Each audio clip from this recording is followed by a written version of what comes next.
I was born in West Virginia, so I was a mountain boy. And when I was thinking about the type of chores that I had, between chickens, cows, I realized during that time that there was probably other options that I should pursue, and one of them is I decided to go to West Virginia University and study chemical engineering. During that time, I also had signed up for Air Force ROTC, and I started hearing about this thing called the Air Force Academy. I had never been on an airplane. The first airplane ride I got was when I got the ticket from the Academy, and I got on board a DC-3. I was 18 years old. First time ever to be on an airplane. My air officer commanding, Major Espenscheid. Major E imparted to us the sense of duty, the sense of the responsibility and commitment, and focus on what our Air Force and what our nation goals and where we need to proceed.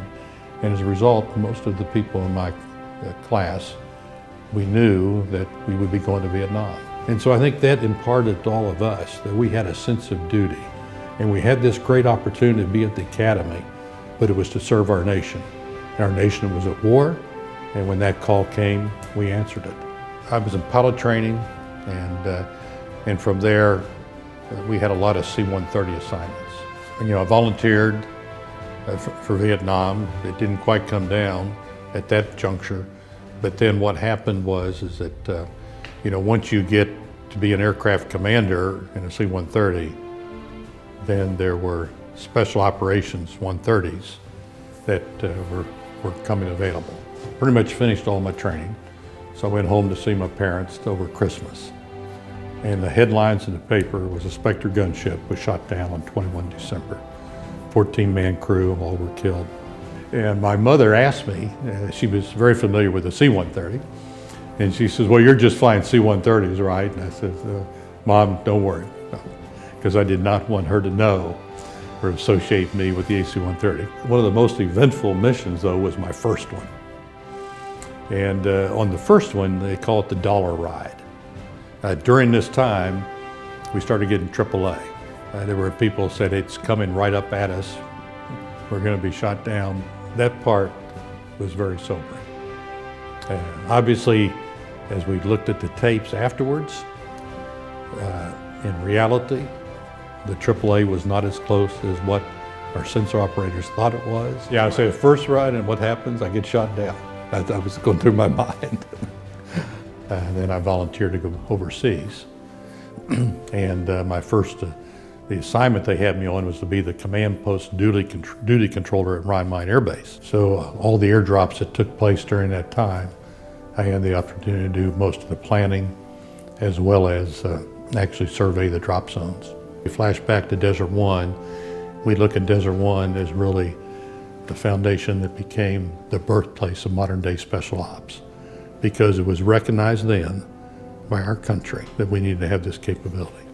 And it was also recognized by our senior leaders. And what I mentioned about Isaiah 6:8, I mean, here, my Lord, send me, and I've seen our people as they go out into battle, and you would ask, only volunteers are gonna go, everyone would cross the line, and the only ones that regretted that, even though they knew that there were gonna be, their people were gonna, soft warriors were gonna die, was that the ones that were left behind, they never got the chance to go.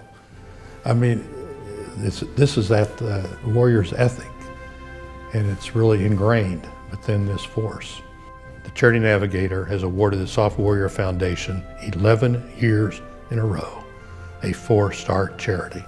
It started with the 17 children that provided college educations. We have completed to date 271 college educations.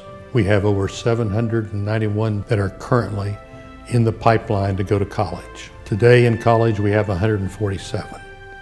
So this is a long-term commitment by this association to make sure that the legacy of their fathers or mothers is going to be continued, an aspect that they'll have for their life. Now, these young people are motivated by a different cause, because their legacy was their dad or their mother who lost their day in battle. There's no way that you can anticipate, what's going to happen to you in your career.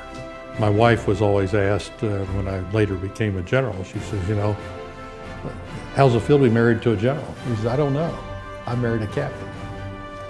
And so this is where our spouses really keep us humbled, and they keep us grounded on really what's important in life. And I think back during my time in special ops, the number of times I couldn't tell her where I was going, how long I would be gone, and I wouldn't be able to contact her. And she kept the home fires burning with my 2 sons. After 43 years of marriage and someone that stood by your side all those years, those are very important aspects of what life is all about.